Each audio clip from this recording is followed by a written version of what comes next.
So, guys, this is my review for Demon Slayer Mugen Train Arc Episode 1, the episodic beginning of the episodic movie series that dropped today with Episode 1.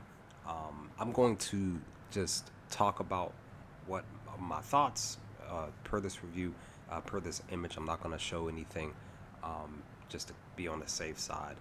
Um, just because I just recently got a strike on the channel. Not related to Demon Slayer, but a different anime that I've been reviewing. One of my videos got taken down. So, it is what it is. But let's jump in this review of episode 1. So, all in all, guys, I definitely give this 10 out of 10. I definitely really loved the episode itself. It was, and that's the thing, like, it was a simplistic episode, really, to be honest. Just a very beautiful, simplistic episode. We we got Rengoku here.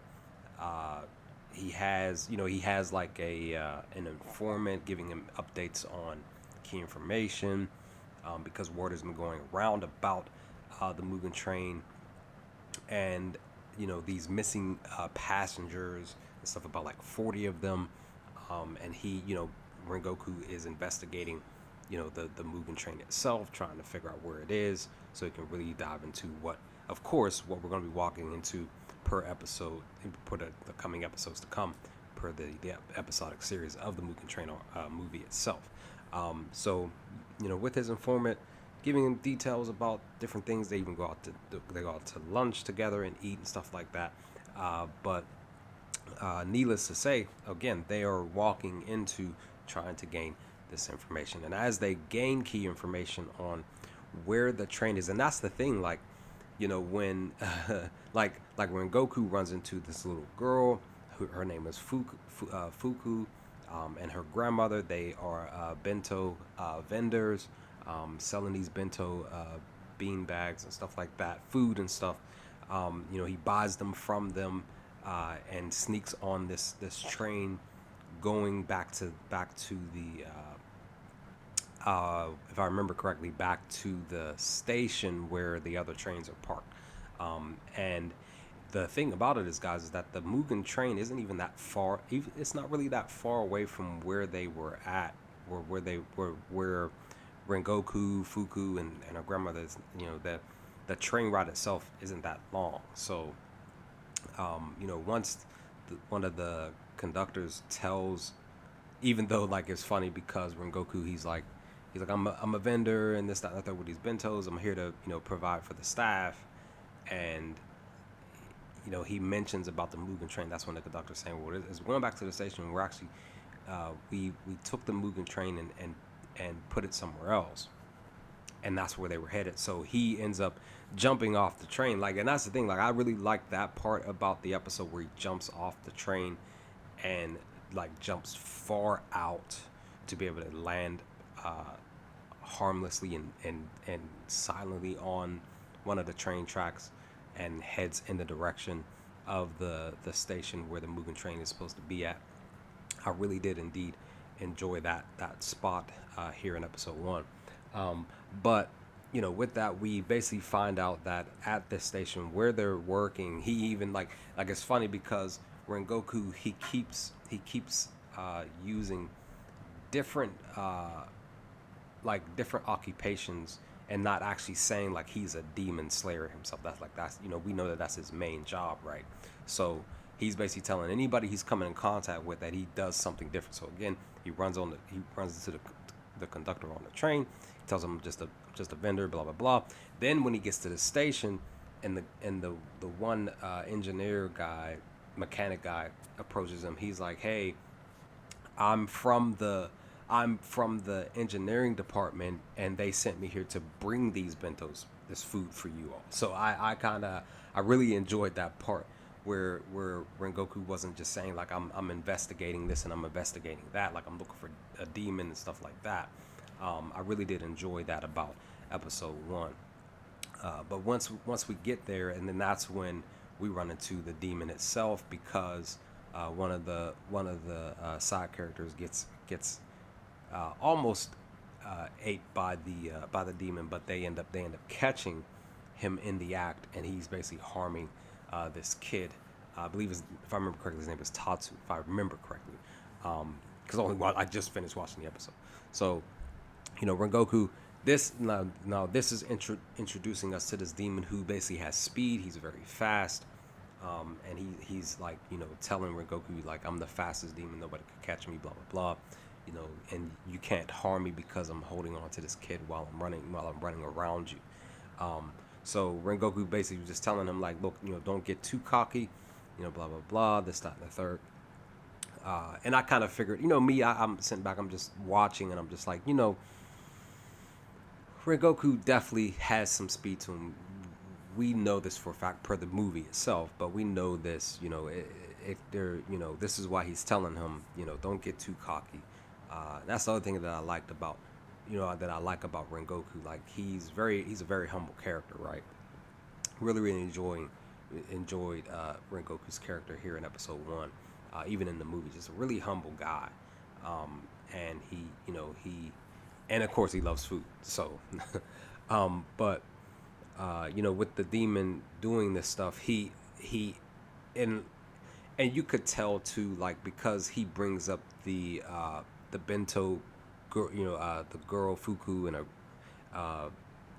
he basically brings up the vendors, and he's like, you're doing this, I don't think you could save this kid that I'm here with, but you more than likely wouldn't be able to save the people back at the station, those bento people, because he also was saying like the demon was saying he doesn't like the smell of the bento food, he doesn't like humans food since he's become a demon, all of this stuff. So he was just telling Rengoku like, I hate this smell, but I can at least go and get a better smell from those people and eat them before you can even get to me. But he Rengoku attacks him anyway, slices his arms off, well, his hands off, but he ends up growing them back once he leaves the area, and Rengoku saves the kid. But in the meantime, his informant sends off some help. Medical team hasn't even arrived yet. These are just some other low-level demon slayers popping up to be of assistance. But Rengoku was able to actually apply some medical aid to the kid, Tatsu, and then like I said, the demon he ends up running off to the station to go save Tatsu, and to go and get to Tatsu and her grandma. And the one thing that I definitely did like about the episode here, specifically in this moment, is the fact that I knew that Rengoku had speed to him. So once he saves the boy Tatsu, he ends up running, like literally running, but he activates his own breathing form. If I remember, I think it was called Unknown Fire, and he like literally just like zips across the train tracks in the direction of this demon. So once the demon arrives there at the station, he ends up running into Tatsu. Grandma was off to the side somewhere, but then she ends up showing up and throwing some bentos at the demon in the back of his head. It was funny. But Tatsu's afraid. Grandma tells her to run off. She runs, but the demon ends up catching up with her and has her choking her on the ground. But then that's when Rengoku shows up and slices his left heel, if I remember correctly, the left heel. And I find it kind of interesting because we know that demons can regenerate their bodies and stuff. So I found it kind of interesting because Rengoku sliced this demon's heel, right, that it was limping, and it's like the demon couldn't regenerate that part of its heel that was sliced. It was just kind of strange to me, that he couldn't just do it right away, right? So I just found that very, really, really interesting. But once they face off with each other, and the demon's like, how did you catch up to me, blah blah blah, and then that's when Rengoku reminds me, like, dude, don't get cocky because shoot, you're too slow, and he slices the demon's head off. But with that, Then we see that grandma has a memory pop up from her past. Now, originally, I said this in my reaction. I'm going to say it here in the video as we're almost at the end of this, my review for episode 1. That grandma has a memory pop up from her past from 20 years ago of a demon slayer saving her life 20 years ago. It was her and her daughter. So, Fuku's mother, little girl in the episode. And we see this literally how Rengoku is resheathing his sword and everything and just holding it and stuff like that. The whole action. I was originally thinking that this was Rengoku from that past memory, but he was saying to her, because she told him that, you must have been the one that saved us 20 years ago. This was Fuku's mom. You must have saved me and her 20 years ago back then. Rengoku's like, that must have been my father. And again, originally I was thinking that it was him, because I also was saying in my reaction that because we know that they're demon slayers, I kind of felt like they don't age like normal human beings, but they more than likely do age like normal human beings, just that they just have these abilities and power. So it was just something that I was just thinking. Like I originally thought that Rengoku was the one that saved her 20 years ago, but that again, that wasn't the case, or at least it just doesn't. Again, it's not the case, but it neither here nor there. So, with that, the episode, they Rengoku saves the day. All is in the clear, and ultimately now we're walking into episode 2 and getting ready to prepare to get on the train to walk into the film itself in these episodic episodes from episode 2 moving forward. And of course, Rengoku gets some more bento bags from Fuku and her grandmother. He buys them all up like he did at the beginning. I forgot to mention that he did buy all of the original set that he took with him on the train in the beginning of the episode. He rebuys them all again from Fuku here at the end of the episode to get ready to prepare to get on the train.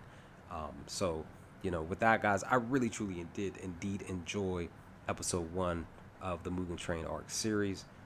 Again, really beautiful. Music was just beautiful. All of that. Tanjiro and crew shows up. Well, technically, they did. That's the thing. They didn't actually show Tanjiro. I forgot to mention this too. They didn't show Tanjiro at the end of this episode. Inosuke and Zenitsu shows up. Inosuke is attacking the train and stuff like that. But we don't see Tanjiro in this first episode. We only see Inosuke and Zenitsu. I found it very interesting at the tail end of this for the episode. But all in all, great episode. They had a little skit at the end talking about the other Hashira and their thoughts on Rengoku and stuff, which was really, really a really, really cute little spot at the end. But all in all, 10 out of 10 for me, just because I'm just glad that my favorite anime of 2019 is back. So what did you all think of episode 1 of the Mugen Train arc series? Leave some comments in the comment section below. Let's talk about some things if you feel up to it. But other than that, I will talk to you all next time with more Demon Slayer Kimetsu no Yaiba. Peace, guys.